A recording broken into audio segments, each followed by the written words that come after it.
Bismillahirrahmanirrahim. Assalamualaikum warahmatullahi wabarakatuh. Ketakutan itu maksudnya ihwal rasa takut ya, bukan bahasa Jawa keweden. Jadi ketakutan itu rasa kamu tidak nyaman, kamu membayangkan nanti akan ada hasil yang jelek di depan. Kebalikannya harapan. Kalau harapan kamu membayangkan ada yang baik di depan. Makanya karena ada yang baik terus kamu ngegas. Kalau ini kebalikannya, karena ada yang mengerikan di depan, membahayakan di depan, terus kamu ngerem.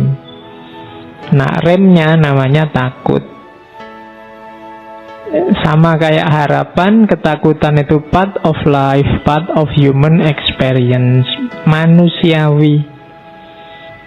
Sangat wajar orang itu takut. Justru kalau ada orang bilang saya tidak punya takut terhadap apapun, tidak manusiawi. Ya tetap adalah yang kamu takuti. Ya paling tidak kamu yang bilang saya tidak takut sama apapun, ya kamu takut dianggap tidak takut. Jadi tidak ada orang yang tidak takut apa-apa. Dan tidak perlu kamu galau kalau kamu punya ketakutan. Kamu akui atau tidak, kan kamu kadang gelisah, kadang sumpek, kadang merasa galau. Itu kan sebenarnya kenapa semua itu muncul. Kamu ada ketakutan-ketakutan. Ya kan? Takut besok jadi apa? Takut kejelekanmu yang lama terulang lagi atau ketahuan orang. Selalu ada ketakutan-ketakutan. Di balik semua masalah, di balik semua kekacauan hari ini di level sosial, politik, budaya, di situ ada ketakutan-ketakutan yang tersembunyi. Mungkin orang takut jagonya kalah, mungkin orang takut nama baiknya hancur, mungkin orang takut organisasinya runtuh, mungkin orang takut. Terus orang bereaksi. Jadi tidak apa-apa, takut itu manusiawi. Dan di balik ketakutan itu ada harapan. Selalu ada rumus ini. Ini kayak dua sayap dari seekor burung, dan dua-duanya manusiawi. Terus takut itu connected to threat, ancaman. Biasanya ada yang menggelisahkanmu, ada sesuatu yang mengancam di depan. Makanya yang bawa motor kan kemungkinan besar di joknya ada jas hujannya. Alasannya apa? Takut mesti. Jadi kalau ada yang bilang kok saya tidak takut apa-apa kok bawa motor membawa jas hujan, sebenarnya yo itu yang dia takuti, kehujanan. Jadi connected to threat, ada yang mengancam, dan future thing, di masa depan. Terus survival. Kenapa sih orang takut itu? Jangan salah, takut itu bermanfaat. Dalam rangka apa? Biar kamu selamat. Makanya ada istilah defense mechanism. Nanti yang punya teori ini Freud. Mekanisme mempertahankan diri. Jadi takut itu instinktif. Orang nyari selamat. Asal dia waras, pasti yang dikejar selamat, bukan tidak selamat. Demi selamat ini orang rela untuk takut. Jadi rumusnya itu. Dan eksistensial. Di antara caramu berekspresi jadi manusia, eksis jadi manusia, itu antara lain lewat takut. Oke, selama ini kan banyak yang bilang alah takut itu ndak laki-laki, takut itu ndak jantan misalnya. Lah ndak. Takut tidak ada hubungannya sama jantan, tidak jantan. Ini manusiawi, eksistensial. Cuma harus dikontrol. Sama kayak harapan. Kalau hidupmu takut terus, yo kamu tidak ngapa-ngapain, nanti ngerem terus kamu. Di kamar terus. Kenapa kok tidak keluar? Takut kena virus, Pak. Kenapa kok tidak jalan-jalan? Takut, Pak, nanti kecelakaan. Yo, nggak ngapa-ngapain, akhirnya kamu serba takut terus. Maka harus ngerti formulasinya bahwa ini manusiawi ya, tapi kamu harus ngerti patokan-patokan, rumus-rumusnya. Terus Takut itu biasanya karena pikiran atau pengalaman. Kamu ngitung-ngitung sendiri atau pengalaman. Kenapa kok tidak jalan-jalan? Takut kecelakaan, Pak. Emangnya pernah? Tidak pernah. Tapi dari lihat pengalaman orang lain, terus menurut pertimbangan saya tidak jalan-jalan. Nah, itu kan karena pengalaman atau pikiran. Terus selanjutnya, objeknya rasa takut itu incomplete knowledge sama imagination. Apa sih yang kadang-kadang menyebabkan rasa takut itu? Pengetahuannya kurang lengkap. Kadang-kadang tentang sesuatu kamu ngertinya setengah. Kayak tadi loh, kalau kamu jalan-jalan keluar kamu nanti akan kecelakaan loh. Itu kan iya, kemungkinan itu ada, tapi kemungkinan yang lain kan juga ada. Kamu bisa seneng-seneng, kamu bisa ngatur agar ya jalan-jalan tapi selamat. Perkara ndak selamat itu kan urusan yang berbeda. Nah, ini incomplete knowledge, pengetahuannya kurang lengkap. Misalnya tiba-tiba kok dari belakang kayak ada yang niup-niup, ya kan, terus waduh merinding, Pak. Kenapa kok kamu menafsirkan begitu? Ngertimu itu selama ini tafsirnya. Pengetahuanmu kurang lengkap, pengetahuanmu setengah-setengah. Nggak tahu sekalian malah nggak apa-apa. Karena setengah, sehingga kamu salah tafsir, terus jadi takut. Anak kecil itu yang nggak ngerti apa-apa, kadang berani kan. Takut lo ini nanti jatuh, takut lo ini nanti. Anak kecil ya pikirannya urung nyampe, ya berani aja ngalah-ngalahi yang dewasa. Yang dewasa pikirannya setengah, ya kan. Jadi itu yang bikin takut. Kalau tiba-tiba saya di sini bisa terbang, itu kalau ada anak balita misalnya umur-umur 2 tahun, itu kan dia tidak kaget dan tidak takut, malah heran, wah enak ya bisa terbang kan gitu. Yang ketakutan kan kalian, kok bisa ya terbang? Kenapa? Ilmumu masih belum nyampe. Lihat orang bisa terbang. Jadi incomplete knowledge. Misalnya kamu nginep malam-malam di rumah sepi, tidak ada siapa-siapa, dan menurutmu ya rumah aman-aman saja, itu kan kamu nginepnya santai. Tapi begitu ada yang bilang, di rumah itu dulu ada orang matinya loh. Begitu kamu ngerti kan terus jadi takut. Imajinasimu main sekarang, itu kan incomplete knowledge sama imagination. Karena ngerti maka sekarang kamu takut. Kemarin nggak ngerti apa-apa, aman. Kenapa kamu nggak lulus-lulus kuliah kok takut? Karena ngertimu, masa depanmu tergantung perkuliahan, ijazah dan gelarmu. Diluaskan lagi wawasanmu, mungkin kamu tidak setakut itu. Apa iya masa depanmu hanya tergantung ijazah dan gelar? Jadi objeknya ketakutan itu incomplete knowledge, pengetahuan yang setengah-setengah atau imajinasi. Terus orang takut itu biasanya flight or fight. Yang dia lakukan 2, lari atau tarung. Biasanya yang lari itu yang terus, masa gitu aja lari. Yang dihormati yang berani fight. Tapi ya lihat situasinya dulu. Tidak selalu yang lari itu jelek. Kalau kamu lagi jalan-jalan di rel kereta, ono kereta ya kan harus takut itu. Dan wajib lari, tidak usah dimarahi. Wah pengecut kamu gitu aja lari. Lah ya musuh sepur ya.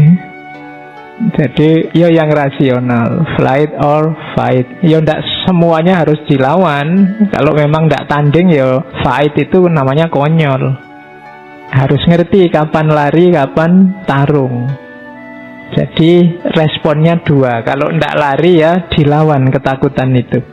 Terus ya namanya orang takut, dia pasti believe whatever happen will be bad. Percaya bahwa kalau ini saya tabrak hasilnya jelek. Itu makanya kamu takut. Kemudian berubah ya, karena semakin dewasa kan objek-objek ketakutannya berubah. Dulu kamu takut apa, sekarang takut apa. Dan yang terakhir takut itu gift. Bersyukurlah Allah masih memberimu rasa takut. Tidak sembarangan orang. Banyak loh orang yang kan di Jawa itu ada istilah gak duwe wedi. Jadi tidak punya rasa takut itu juga bahaya. Harus punya rem. Lari terus yo kamu kehabisan tenaga nanti, atau tabrakan. Bersyukurlah kamu masih oleh Allah dikasih rem, masih punya rasa takut. Oke, itu gambarannya. Seperti itulah yang dimaksud dengan takut.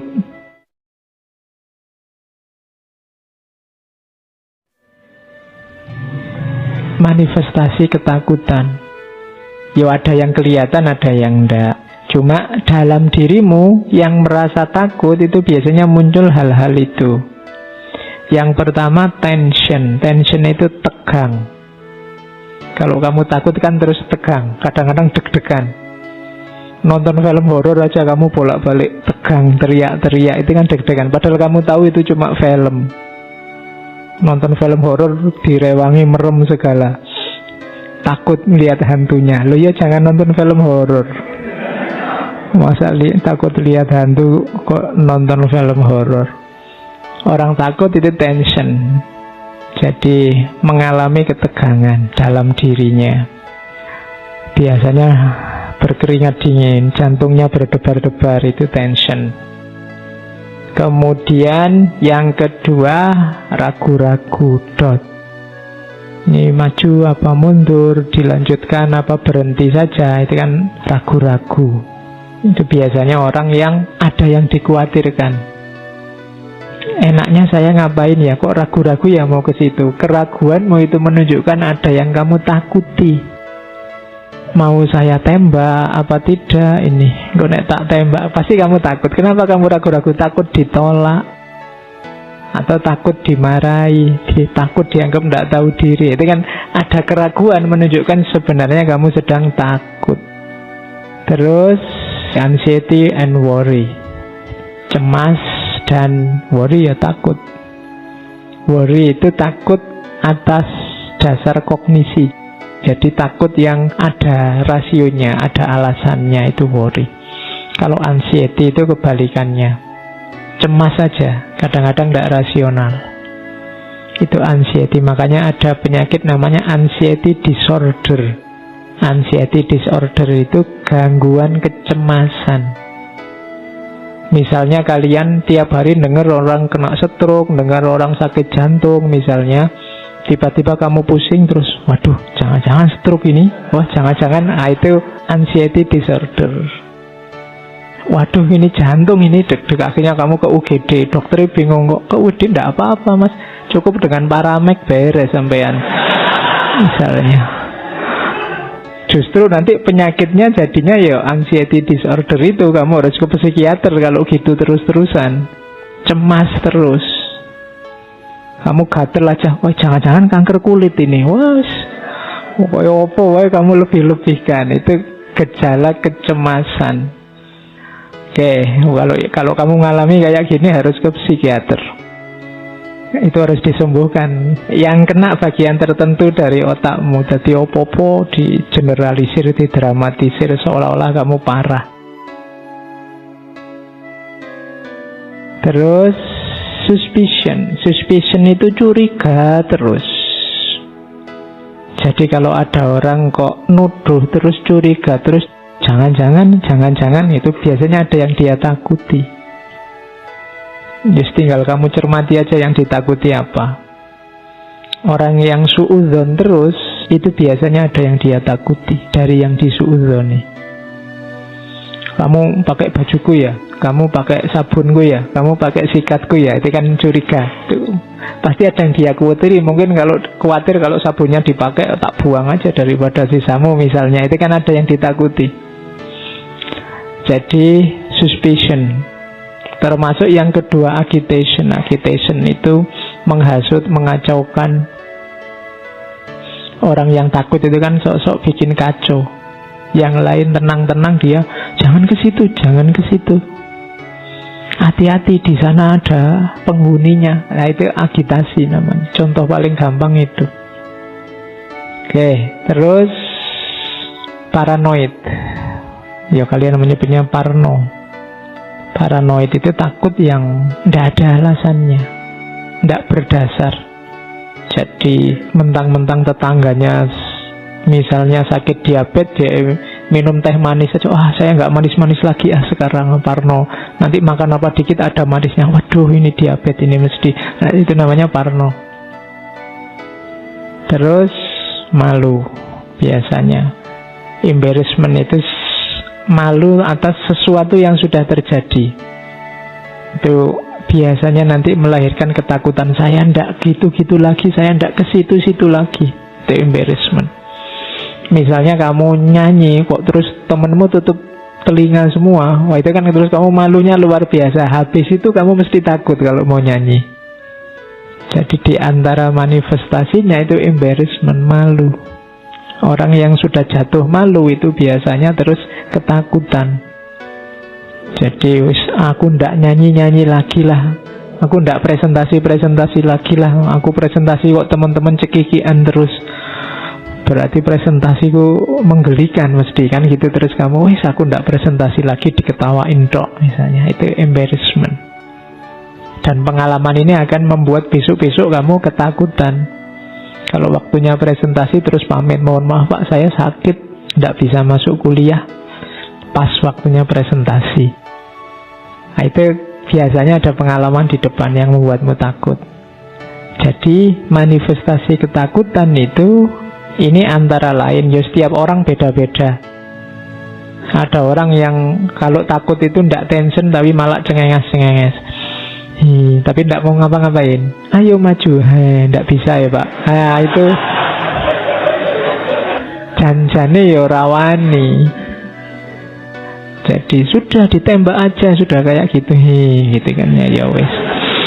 Oke, itu jane tegang cuma yo ekspresinya meringis. Jadi itu juga manifestasi ketakutan. Oke, ndak apa-apa ya, kayak tadi manusiawi asal pas porsi dan proporsinya, ndak berlebihan. Kalau ini objeknya, basic human fears yang ditakuti orang itu secara umum ini. Yang pertama takut gagal. Tidak ada orang yang bilang saya ingin gagal saja pak, tidak ada. Semua orang ingin sukses. Yang kedua takut ditolak. Ditolak ya tidak cuma urusan nembak pasangan ya, banyak macam-macam ditolak itu. Ditolak itu tidak diterima. Yang kamu persembahkan tidak menyenangkan orang sehingga mereka tidak nerima, itu juga ditakuti orang. Fear of rejection. Yang ketiga, fear of the unknown. Takut pada yang tidak diketahui. Ini juga sering terjadi. Sesuatu yang misterius kan menakutkan bagimu. Yang tidak pernah naik motor, dia tidak tahu enaknya naik motor, tidak ngerti tekniknya naik motor itu menakutkan. The unknown, yang dia tidak tahu itu menakutkan. Tidak enak ya jadi artis, apa-apa diberitakan. Nah itu kan kamu tidak tahu, wong artisnya menikmati kok. Terus loh iya kan, dia apa saja dapat sekarang, tidak perlu capek-capek viral. Jadi yo viralnya dapat, uangnya dapat, enaknya dapat. Oke, yang capek kan kamu. Kamu sekarang capek-capek bikin meme, tak capek-capek bikin poster, capek-capek tentang itu. Fear of the unknown, itu kan dunia gaib bagimu. Of the unknown, wilayah-wilayah gaib itu. Kadang-kadang perilaku orang di dunia yang berbeda denganmu kan tidak masuk akalmu, dan kamu takut ke sana. Kamu nggak bayangkan sumpek ya jadi presiden itu, karena kamu nggak tahu, maka harus kamu takut. Nggak enak ya jadi ulama itu, loh kamu nggak tahu, jadi ya ulama nanti tahu. Fear of the unknown. Orang itu biasanya takut pada sesuatu yang belum dia pahami. Kalau yang ini nggak perlu saya jelaskan. Takut mati. Jadi mati itu menakutkan. Sebenarnya mati itu sama kayak atasnya, fear of the unknown. Mati itu kan misterius, kamu nggak tahu besok setelah mati ada apa, kan gitu. Wong yo yang mati ndak ada yang kembali. Jadi orang takut mati itu wajar. Basic human fears. Ndak apa-apa. Asal efek dari takut mati itu positif. Karena kamu sadar bahwa kamu akan mati, apa yang kamu lakukan itu kan selanjutnya itu. Fear of isolation. Ndak punya teman, sendirian, terasing, itu orang juga takut. Semenyendiri-menyendirinya orang, dia tetap butuh orang lain. Sendiri 100% itu ndak mungkin. Kalau ndak percaya kamu yang merasa saya introvert loh Pak, ndak butuh orang lain, tinggallah di hutan, kamu ya stres. Ndak bisa, orang butuh orang lain. Dia takut kalau ndak ada siapapun. Kemudian yang terakhir, takut kehilangan dirinya. Takut tidak eksis, takut tidak dianggap, takut tidak jadi dirinya sendiri. Nah ini fear of loss of self, kehilangan diri, kehilangan kesadaran hidup, atau menjalani hidup yang tidak bermakna.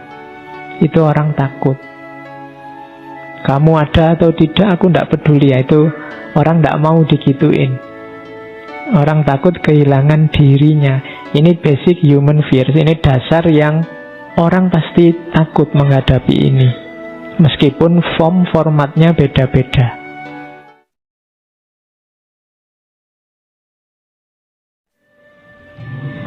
Takut itu nanti ada teori. Sebenarnya ketakutan itu kuncinya ada pada pikiran. Akarnya rasa takut itu ada dalam pikiran kita. Takut itu kan ketika ada sesuatu yang kamu pastikan dia membahayakanmu, sehingga harus kamu hindari jauh-jauh. Kamu menganggap bahwa sesuatu itu sangat berpengaruh dalam hidupmu, bisa mengganggumu. Nah itu kan adanya dalam pikiran. Kamu takut tidak punya uang. Kenapa? Karena menurutmu uang itu sangat penting. Kamu takut tidak punya pekerjaan, karena menurutmu pekerjaan itu mutlak. Karir yang sesuai yang kamu inginkan itu harus. Kamu takut, apalagi macam-macam, mungkin termasuk pasangan. Itu kan adanya di pikiran. Jadi sumber ketakutan itu adanya di pikiran. Padahal kalau versi Buddhisme, segala sesuatu itu sebenarnya hakikatnya netral. Kalau pakai bahasa Buddhisme dia kosong. Penting tidaknya, maknanya baik atau buruk, itu pikiran kita yang mengolah. Ngaji ini penting atau tidak, itu tidak ada di ngaji ini sendiri, tapi dalam gagasan kita, pikiran kita tentang ngaji ini.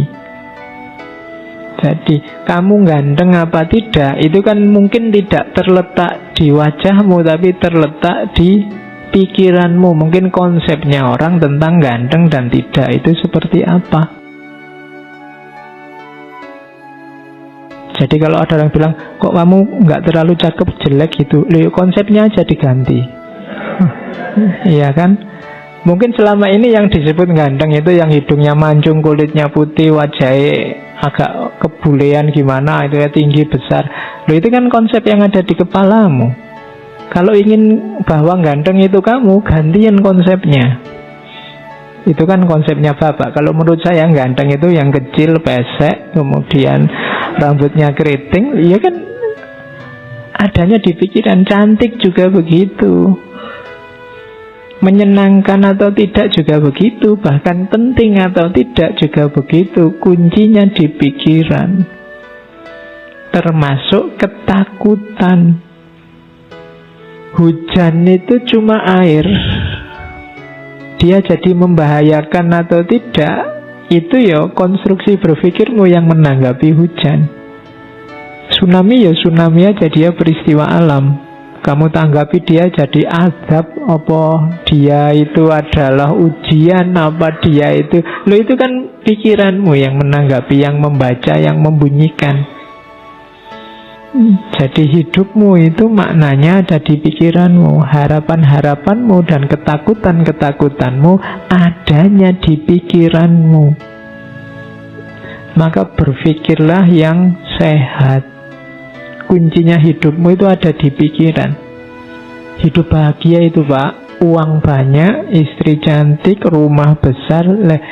Itu kan versi yang ada di kepalamu sekarang. Ada loh justru orang yang merumuskan hidup bahagia itu tidak punya apa-apa, tidak terikat apa-apa, tidak tergantung apapun, hidup bebas. Loh, ada yang begitu. Dari mana itu muncul? Di pikirannya.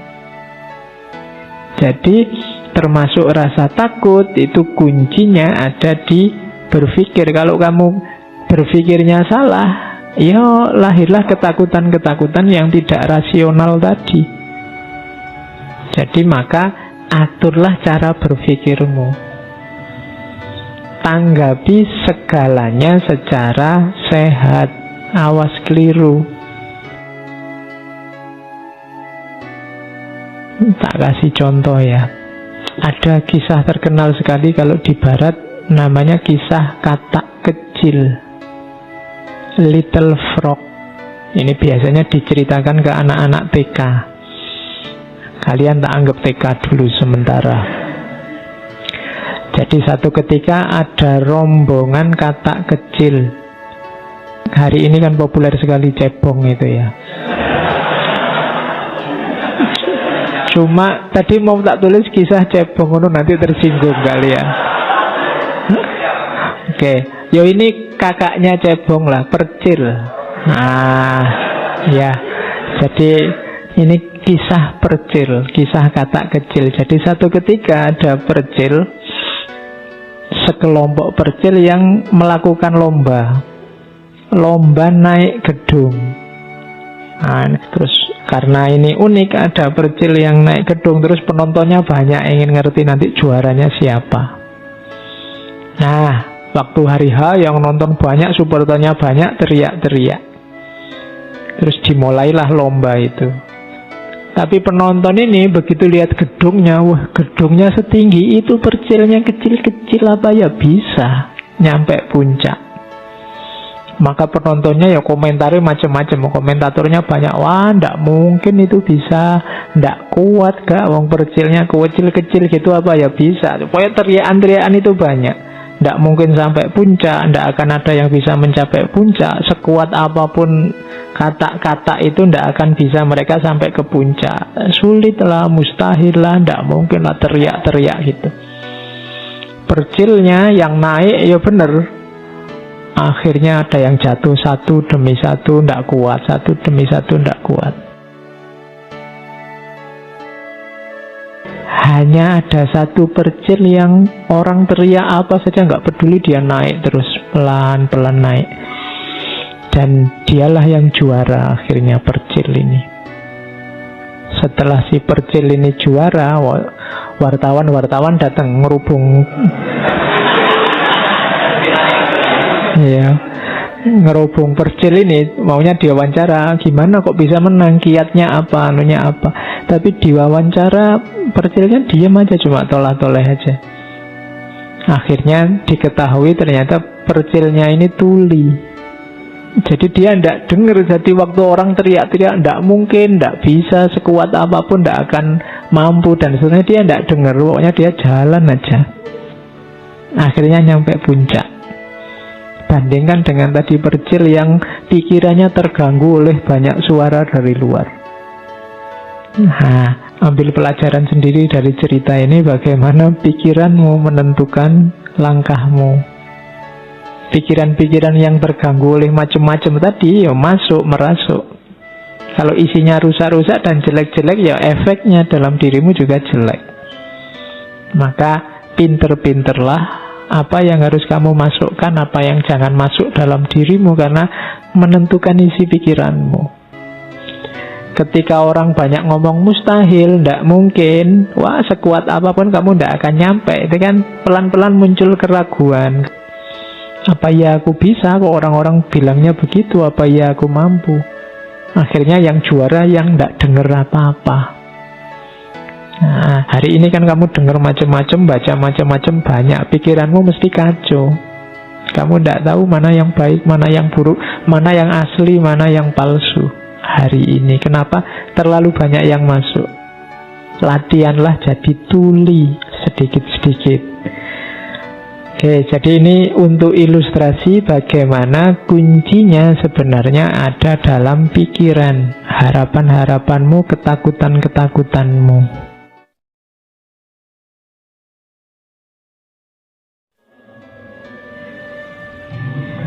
Takut itu wajar, cuma takut yang sehat dan takut yang rasional, masuk akal. Takut yang sehat itu takut yang menghasilkan perjuangan, takut yang wajar menghasilkan kebaikan. Itu takut yang sehat. Ada takut yang tidak sehat. Takut yang tidak sehat itu ya buahnya jelek, hasilnya rusak. Mungkin kamu keras pada orang lain, akhirnya kamu menyiksa orang lain, menyakiti orang lain gara-gara ketakutanmu. Takut jagomu kalah, terus kamu merendah-rendahkan orang lain, mencaci maki orang lain, menganggap semua yang dari yang kamu takuti itu jadi jelek dan seterusnya. Itu namanya ketakutan yang tidak sehat. Bahwa orang takut jagonya kalah itu wajar, tapi takut itu membawa kemana, itu nanti yang akan menilai apakah ketakutan itu sehat atau tidak sehat. Jadi kalian boleh takut, tapi tetap yang sehat. Takut mati menghasilkan kesadaran untuk lebih dekat sama Allah, itu kan sehat. Takut tidak eksis membuat kamu sungguh-sungguh berjuang agar diakui di tengah masyarakatmu, itu kan takut yang sehat. Jadi usahakan kalian takut, tapi takut yang sehat, bukan takut yang tidak sehat. Yang kedua, takut yang rasional. Saya mau bantu tetangga sebelah, Pak, tapi saya takut ya, Pak. Nah, itu tidak rasional. Wong bantu orang kok takut. Jadi takutnya yang rasional. Yang tadi saya sebut ketakutan-ketakutan dasar itu kan masuk akal orang takut. Takut mati, takut itu kan. Saya mau nembak, Pak, tapi saya takut kalau diterima gimana? Itu tidak rasional. Itu kan tidak masuk akal, tidak diterima. Saya takut ya, Pak, takut bahagia saya itu. Beliau nggak ono takut kok takut bahagia. Itu tidak masuk akal, tidak rasional. Jadi ya jadi manusia yang normal sajalah. Jadi yang ditakuti yang memang menakutkan. Kalau ada yang tidak menakutkan kok kamu takuti, itu kalau secara psikologi kadang disebut fobia. Fobia itu ketakutan yang tidak rasional. Kan ada kadang-kadang orang itu fobia terhadap bulu-bulu. Kalau ada baju-baju ada bulunya, dia gemeteran, dia kayak orang lihat hantu. Ada orang karena takut pada ular, terus segala yang mirip ular dia takut, fobia. Sabuk yang melingkar-lingkar dia takut. Apa yang melingkar itu sudah perlu psikiater. Jadi kalau ada yang takut kok tidak rasional, apalagi berlebihan, itu nanti namanya fobia. Saya tidak tahu di sini ada yang fobia apa tidak. Fobia itu objeknya tidak rasional. Kalau bagi orang lain itu biasa-biasa. Misalnya, saya takut sekali, Pak, sama pulpen ini, gemeteran saya kalau ada pulpen ini. Nah, itu kamu perlu psikiater. Oke, jadi ini kategori-kategorinya. Oke, terus menyikapi ketakutan antara lain bisa kalian lakukan ini. Yang pertama, sadari. Tidak apa-apa orang takut itu alami. Kayak yang kedua, sadari kamu itu takut apa. Coba kamu inventarisir yang kamu takuti apa. Ini kok pekerjaan tidak selesai-selesai, aku ini takut apa sih? Takut capek, takut kehabisan waktu, takut apa? Banyak orang bilang sholat malam itu manfaatnya besar. Kok aku males sholat ya? Kok bangun rasanya kok ogah-ogahan? Kira-kira aku takut apa? Seandainya bangun jam 3 subuh misalnya, takut paginya ngantuk, takut kesehatan terganggu. Coba dicek. Yang tidak aku inginkan itu apa? Itu kan yang kamu takuti. Nah, sadari, kuncinya kamu menang yang pertama, kamu tahu yang kamu takuti apa. Paling tidak pasti yang ada yang kamu takuti yaitu rasa tidak enak. Kenapa kok tidak tekun baca buku? Mungkin karena baca buku itu tidak enak.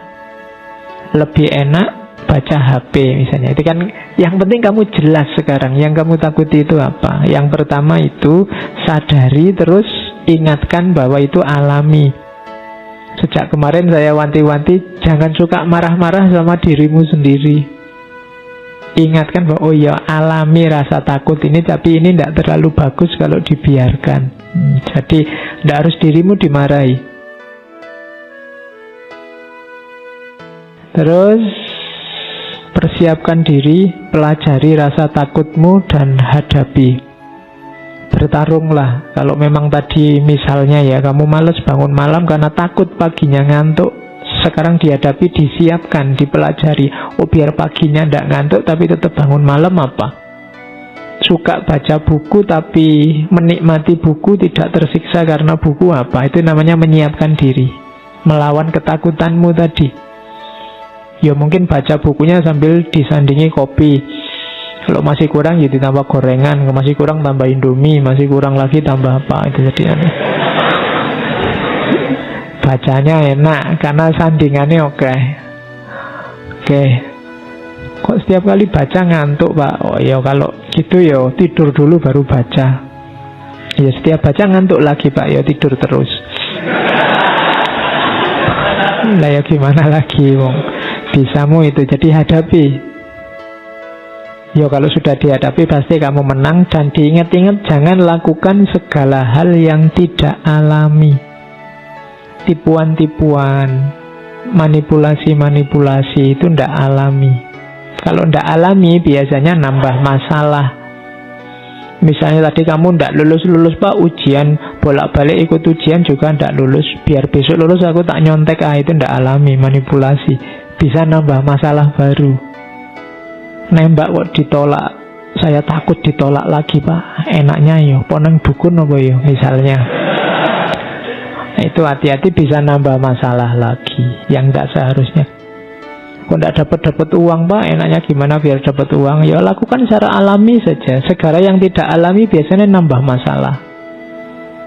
Kan banyak itu kan yang tertipu, investasi sekian, nanti dalam waktu sekian kaya raya. Itu yang tidak alami-alami itu biasanya panennya masalah. Jangan lakukan yang tidak alami. Taklukkan ketakutanmu secara natural saja, dikalkulasi yang rasional.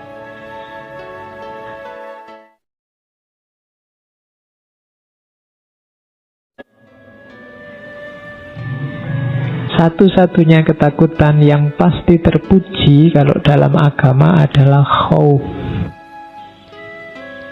Takut kepada Allah. Jadi kalau ingin tauhidmu memuncak, atasi semua ketakutanmu pada apapun yang selain Allah. Sisakan satu-satunya yang kamu takuti hanya Allah. Atasi itu maksudnya ya taklukkan. Jangan mau disetir oleh ketakutan-ketakutan yang bukan ketakutan karena Allah. Atau ketakutanmu pada yang bukan Allah, jangan sampai tunduk di bawah ketakutanmu pada Allah. Jangan sampai mengalahkan ketakutanmu pada Allah. Maksudnya itu. Kalau dalam Islam istilah khauf ini macam-macam. Di Al-Quran juga banyak sebenarnya. Ada khauf. Khauf itu takut di hadapan sesuatu yang lebih superior. Itu namanya khauf.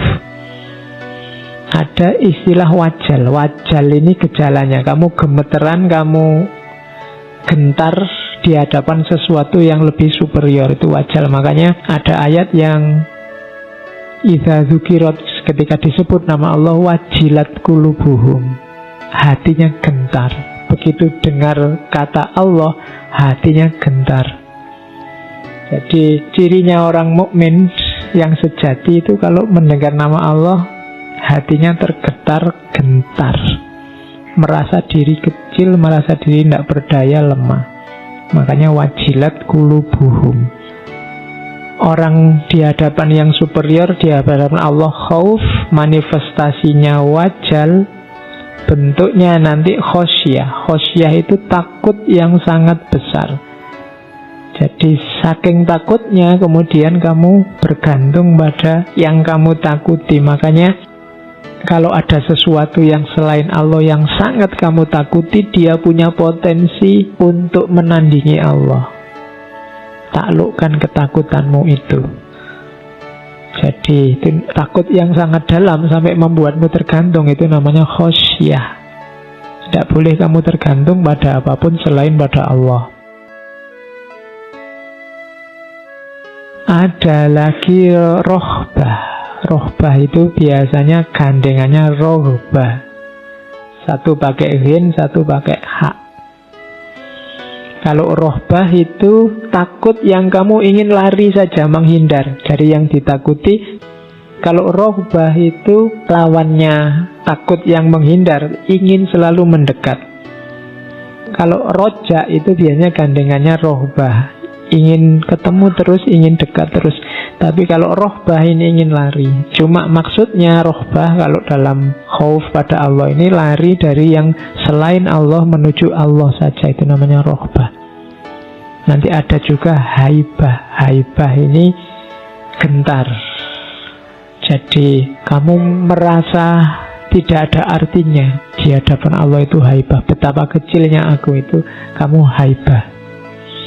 Wah, aku tidak ada apa-apanya di hadapan orang itu pinter sekali, itu haibah. Jadi kalau dalam agama ini, kalau dalam Islam, khauf itu dasarmu untuk mendekat ke Allah.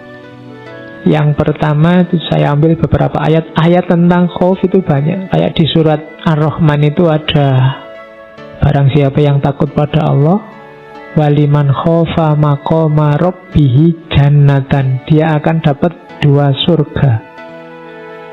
Jadi kalau kamu satu-satunya yang kamu takuti hanya Allah, besok kamu tidak cuma dapat 1 surga tapi 2 surga. Ya lumayan, kalau capek di surga yang satu, pindah ke surga yang satunya. Memang tafsirannya begitu. Jadi ada 2 surga untukmu. Waliman khofa maqama rabbihi jannatan fabi ayyi alai rabbikuma tukadziban. Jadi takut itu syaratnya, konsekuensinya keimanan. Saya ambil dari Ali Imran itu. Innama dzalikumus syaitonu yukhawwifu awliya'u fala takhafuhum wa khafuni. Setan itu selalu menakut-nakuti para aulianya Allah. Jadi kalau kamu sering ragu-ragu, sering was-was, kamu sering tergoda melakukan kejahatan, kejelekan, itu perilakunya setan, maka jangan takut, jangan gentar. Satu-satunya yang harus kamu takuti hanya aku, katanya Allah. Jadi la takhafuhum wa khafuni. Jangan takuti mereka, takutlah pada aku saja. In kuntum mu'minin. Kalau kamu percaya, kalau kamu beriman, itu Allah kayak ngomong, kalau kamu takut pada mereka, sebenarnya kamu tidak terlalu percaya padaku. Yang harus kamu takuti mereka. Jadi yang pertama itu, Al-Quran menjelaskan tentang takut itu. Implikasi, konsekuensi, kalau kamu ngaku orang beriman, yang kamu takuti hanya Allah saja.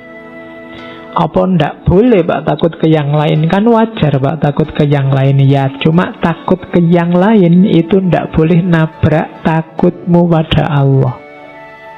Takut sama manusia sampai kamu ndak sholat, itu namanya kamu ndak takut Allah, takut sama manusia. Nah ini ketakutan yang nabrak takutmu pada Allah, itu yang ndak boleh. Terus innama yahsyallahu min ibadihil ulama, ini kalian sudah hafal. Yang khosyah, yang berarti takut serius mendalam pada Allah, itu hanya para ulama, hanya orang-orang yang punya ilmu, orang yang ngerti, orang yang sadar dirinya pinter, punya keilmuan sehingga dia makrifat tentang kehidupan ini. Pasti dia takut sama Allah. Yang masih berani sama Allah biasanya ilmunya kurang, masih harus belajar lagi. Terus implikasinya apa? Takut pada Allah itu berarti berani menghadapi semua yang selain Allah. Fala tahsyawun nasa wahsyawuni. Jadi jangan kamu takuti manusia siapapun dia, takutlah hanya padaku saja. Itu maunya Allah. Terus ketakutan itu bisa jadi kontrol dari perilaku jelek. Kalau ini dari kisahnya Qabil sama Habil itu kan, lain basatta ilayya yadaka litaktulani ma'ana bibasitiya dia ilaika. Itu kan waktu Qabil mau bunuh Habil, kalau engkau ulurkan tanganmu untuk membunuhku, aku tidak akan melakukan hal serupa. Aku tidak akan mengulurkan tanganku untuk membunuhmu. Kenapa tidak begitu? Inni akhafullaha rabbal alamin, karena aku takut pada Allah. Jadi kalau engkau mau menyakitiku, aku tidak akan menyakitimu, tidak akan balas menyakitimu. Kenapa? Aku takut pada Allah. Kalau engkau memakiku, aku tidak akan balas maki-maki kamu. Kenapa? Aku takut pada Allah. Itu pelajarannya ayat ini. Jadi umat Islam tidak dilatih untuk membalas kejelekan dengan kejelekan kalau masih takut sama Allah. Oh Pak, dia duluan Pak, bohong. Kan berarti sah saya. Bohong juga enggak. Dia duluan maki-maki ya Pak. Kalau nggak dimaki-maki balik, kalah nanti kita. Oh, enggak. Jangan melakukan yang jelek. Ya sekarang banyak orang bilang sing waras ojo ngalah, tapi lakukan dengan baik.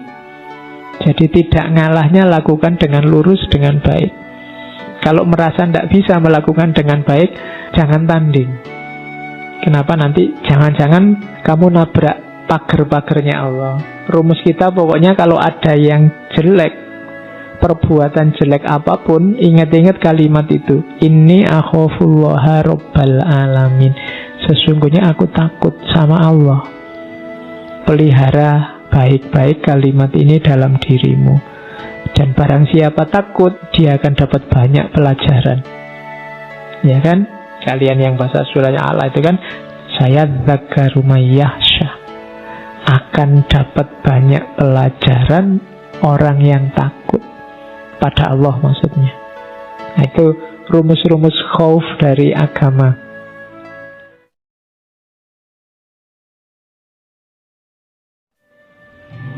Katanya Imam Ghazali, karakternya khauf itu ada yang tobi'ah, wahmiyah, ibadah, syirik, maksiat. Tobi'ah itu alami, yang sehat, yang rasional itu tobi'ah. Ada takut yang wahmiyah. Wahmiyah itu ketakutan yang tidak rasional, tidak masuk akal, tidak jelas. Kok gitu, kok ditakuti. Itu namanya wahmiyah. Yang ditaklukkan yang wahmiyah ini. Kalau yang tobi'ah dikontrol. Yang wajib yang mana? Ibadah. Takut pada Allah itu kan jenisnya ibadah. Kalau ini wajib, kamu harus takut sama Allah. Takut, ketakutan di bawahnya yang tobi'ah, kontrollah, jangan sampai nabrak ketakutanmu pada Allah. Kalau masih ada ketakutan yang wahmiyah, taklukkanlah. Jangan sampai kamu takut yang tidak jelas. Yang sama sekali jangan syirik. Takut tadi yang harusnya pada Allah, kamu tempelkan pada yang bukan Allah. Nah ini tidak boleh. Jadi ini takut yang punya konotasi sampai kamu menyerah mempertuhankan. Itu yang tidak boleh. Kalau tobi'ah masih boleh. Malam-malam gelap-gelap, wah saya tidak berani masuk kamar sana. Ngeri kalau di sana. Itu sebenarnya natural, alami. Kamu tidak usah jawab gitu aja kok takut-takut itu ya sama Allah. Ya tidak begitu. Ya Ayo mas maju pidato. Waduh gemeteran, aku takut. Katanya beriman. Ya takut itu sama Allah. Ya tidak begitu, itu tobiah, tidak apa-apa. Wajar, dikontrol saja. Yang tidak boleh itu takut yang kemudian yang ditakuti jadi objek kayak Allah, disembah, ditaati 100%. Itu namanya jenis khauf yang jadi syirik atau maksiat. Ketakutan yang melahirkan maksiat itu tidak boleh, menyebabkan melakukan sesuatu yang diharamkan. Waduh aku takut tidur sendirian, berdua yuk. Itu tidak boleh. Kan alami Pak, dasarnya ketakutan, tidak boleh melahirkan maksiat. Oke, itu macam-macamnya khauf. Oke, terus kalau katanya Imam Ghazali, dasarnya khauf itu makrifat. Tidak mungkin khauf itu dipaksa. Saya tak takut, padahal nggak takut, itu tidak bisa. Untuk bisa ketakutan pada Allah itu muncul, harus kenal siapa Allah, siapa dirimu. Otomatis kamu akan takut, kamu akan gentar di hadapan Allah. Orang yang masih berani sama Allah, mungkin dia ngerti Allah itu siapa, tapi dia tidak makrifat pada Allah. Jadi tidak kenal. Beda kan kenal sama ngerti itu. Dia tidak sadar siapa Allah itu, sehingga dia tidak takut sama Allah. Maka tahu dan sadar tentang Allah, makrifat tentang Allah itu jadi dasarnya khauf. Kenali dirimu, kenali Allah, maka otomatis kamu akan takut sama Allah. Manusia yang paling takut pada Allah bisa dijamin dialah yang kenal dirinya dan kenal Allah. Makanya yahsyallahu min ibadihil ulama. Hanya orang-orang berilmu yang bisa takut sama Allah. Karena ketakutan itu tidak bisa dimanipulasi. Kalau kepatuhan bisa, kamu paksa-paksakan untuk sholat, kamu paksa-paksakan puasa bisa. Tapi dipaksa takut tidak bisa. Kalau dasari tidak takut. Untuk bisa takut, katanya Ghazali, jalurnya adalah makrifat. Makrifat itu berarti paham, kenal, sadar tentang siapa kita, siapa Allah. Kalau kamu kenal siapa itu raja, siapa itu presiden, kan orang ini raja loh, presiden loh, otomatis kan kamu langsung gentar. Kayak kamu naik motor tiba-tiba dicegat orang, begitu ngerti, itu polisi toh, langsung gentar. Kenapa? Kamu makrifat tentang hubunganmu dengan polisi, sehingga muncul khaufnya. Nah, sama Allah usahakan sampai level ini. Kamu tidak memaksa dirimu, tapi otomatis takut. Kalau mau melakukan kejelekan, takut aku sama Allah. Nah, itu berarti kamu sudah jadi, keimananmu sudah mantap. Tapi kalau ini masih belum, ya masih dipaksa-paksa menghindari maksiat, dipaksa-paksa, harus kamu tumbuhkan lagi, harus naik level lagi. Kalau di Imam Ghazali, dasarnya makrifat. Ini tidak bisa dibikin-bikin. Implikasinya apa? Orang yang takut pada Allah itu biasanya tawadhu. Tawadhu itu antitesisnya sombong. Jadi ya tawadhu tidak identik dengan kalau jalan menunduk ya. Kesannya begitu. Kalau ada mahasiswa kok jalannya nunduk, tawadhu sekali dia. Enggak. Kalau ukurannya itu ya sekarang hampir semua orang tawadhu. Kadang ngobrol sama mahasiswa aja kita dicuekin, dia nonton HP ini, tawadhu sekali, menghadap ke bawah. Jadi tawadhu, tidak sombong, tidak merasa besar betapa kecilnya dirinya. Itu implikasi dari khauf. Orang yang sombong tidak mungkin dia punya rasa takut. Maka kebalikannya, orang yang punya khauf, punya takut, pasti tawadhu. Kemudian orang takut itu punya karakter lanjutan, yaitu pasti dia iffah dan warok. Iffah itu menjaga diri, warok itu hati-hati dari dosa besar maupun dosa kecil. Itu namanya wiraid. termasuk hati-hati dari syubhat. Itu namanya orang wirai. Ini tidak jelas ya, halal apa haram, dalam dipending nanti dulu aja, ditinggal dulu, itu namanya syubhat. Itu orang wirai begitu. Jangankan yang haram, yang syubhat aja dia tidak mau, itu wirai. Orang yang wirai pasti nanti terjaga dirinya, namanya iffah. Terus siddiq. Siddiq itu orang yang menempuh jalur lurus. Itu implikasinya orang takut sama Allah. Kemudian ilm, pasti dia punya ilmu. Kalau Imam Ghazali tadi kan ma'rifat. Orang bisa takut itu pasti karena dia ma'rifat, paham siapa dirinya, siapa Allah. Maka dia ada di makom ilm. Dan yang terakhir pasti takwa. Kadang-kadang bahkan takwa ini didefinisikan takut kepada Allah, karena memang dekat. Orang yang takut pasti takwa. Jadi itu implikasinya. Kalau ingin tahu orang ini takut tidak sih sama Allah, coba cek parameter-parameter itu. Yang bisa kalian lihat itunya. Dia tawadhu apa enggak, terjaga apa tidak, kemudian lurus apa tidak orangnya, kemudian berilmu apa tidak, dan takwa apa tidak. Itu ukuran-ukuran seorang yang takut. Kalau masih tidak punya itu, sebenarnya ya mungkin takutnya masih dipaksa-paksa. Oke, terakhir saya bawakan Plato tentang ketakutan juga, cuma dalam konotasi yang berbeda. We can easily forgive a child who is afraid of the dark. Kita bisa memaafkan dengan mudah anak-anak yang takut kegelapan. Tragedi yang sebenarnya dalam hidup adalah ketika orang dewasa takut dengan cahaya.